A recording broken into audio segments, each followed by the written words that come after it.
I've been an advocate for NACCHO since my first local public health leadership job at the Maricopa County Health Department in Phoenix, Arizona in the early 80s.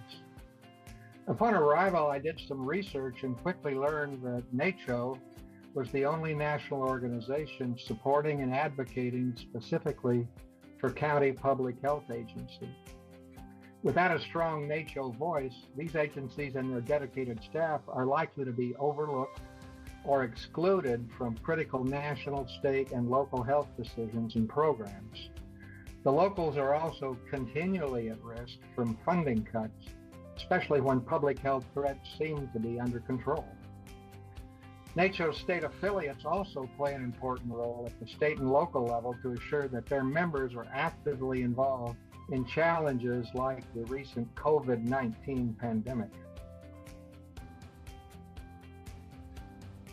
First, I look forward to growth in membership, staff, budget, programs, accomplishments, and clout at the national and state levels.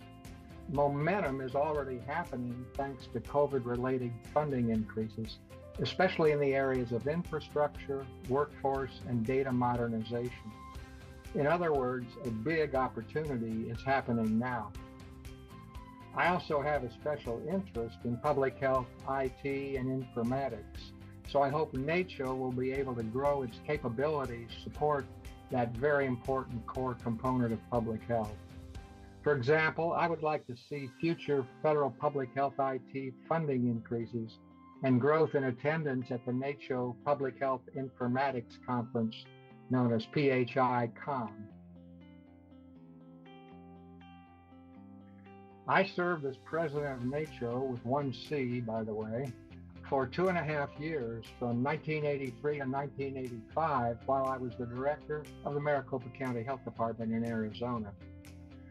I was elected NACCHO president at the annual National Association of Counties, or NACCO, conference in a hotel room with about 8 NACCHO board members present. Actually, no one else wanted to run, so I volunteered, despite the fact that I was a newcomer. At that time, NACCHO had no dues-paying members, no budget, no committees except for the board, and no real projects. It was a relatively weak affiliate of NACCO and received less than 5% full-time equivalent of a NACCO staff support person, and met about once a year at the NACCO annual conference. This was surprising because NACCHO had been founded 17 years earlier, and the nation was in the early stages of the AIDS pandemic. Nevertheless, I saw the potential and went to work immediately to move it forward.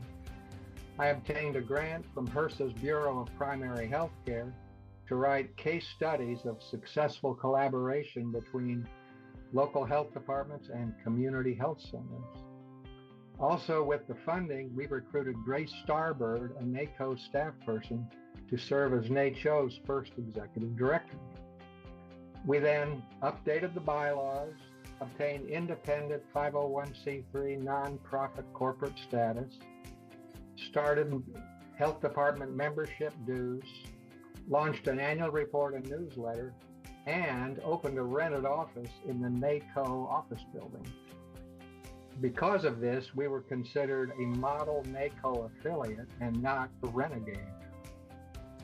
Beside the HRSA Primary Care Project, NACCHO then became actively involved in many other programs, including HIV/AIDS prevention, the model standards, the 1990 objectives for the nation, influenza control, maternal and child health, and the co-sponsorship of numerous conferences. So by 1995, there were 142 dues-paying member local health departments. I also saw the value of state associations of local health departments and actively promoted their development. I traveled extensively and spoke at several of their annual meetings. I also founded and was first president of the Arizona affiliate called the Arizona County Health Officials Association. One thing I tried but failed to do was to merge with the U.S. Conference of Local Health Officers, a city affiliate of the U.S. Conference of Mayors. However, NACCHO's growth in the following years did lead to a successful merger in 1995. This is when NACCHO added the second C for city to its name. In summary, all of this provided NACCHO with the recognition and accomplishments to begin growing into the large and successful organization that it is today.